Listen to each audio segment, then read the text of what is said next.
My name is Tahia, and I am a Bangladeshi community organizer and birth worker.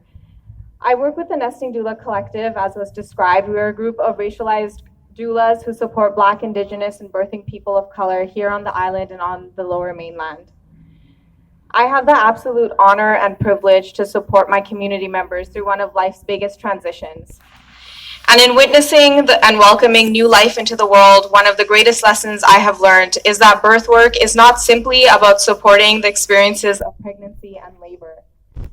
Birth work is fundamentally concerned with creating the conditions for life itself. Birth occurs at the intersection of every social, political, and economic issue.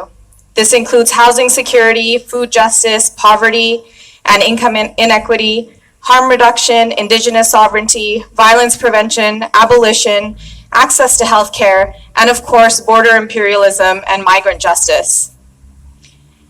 At the Nesting Doula Collective, we see birth in its full context, and for several of the families we have supported, a major part of their context is their status. We have supported birthing people who have gone into tens of thousands of dollars in debt to give birth safely with a healthcare provider because they did not have access to MSP, despite having valid visas due to the 3-month MSP wait period. Our collective has also supported birthing people who couldn't take on the risk of such debt and had to compromise their safety and not access the healthcare system, and not access the perinatal care that every birthing person deserves, such as lab work and ultrasounds, prenatal care, and had to birth at home to avoid the cost of birthing at a hospital. We have witnessed individuals who are afraid to access perinatal care because they are scared that healthcare providers will report them to border services agents if they are undocumented. We think this is shameful. Healthcare facilities cannot be turned into border checkpoints. It is time that we challenge the myth that Canada has universal health care coverage when 1 million people currently residing in Canada don't have access because of their status, despite having taxes deducted from their paychecks.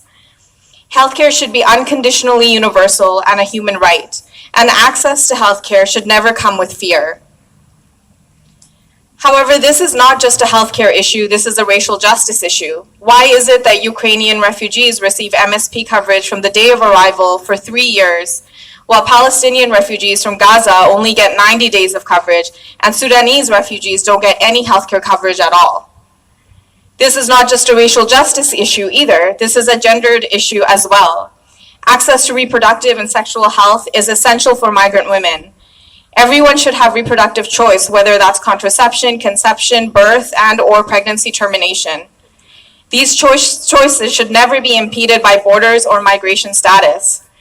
Reproductive health care, including preventative care and screening, saves lives. I'll close by reminding us that all our work in our communities is to create the conditions for life itself. With multiple genocides occurring around the world, climate collapse at our doorstep, neoliberal exploitation of people and their lands, and forced global displacement, it is absolutely imperative that we counter these forces of death with our unwavering commitment to life. In birth, there is a time to breathe and a time to push.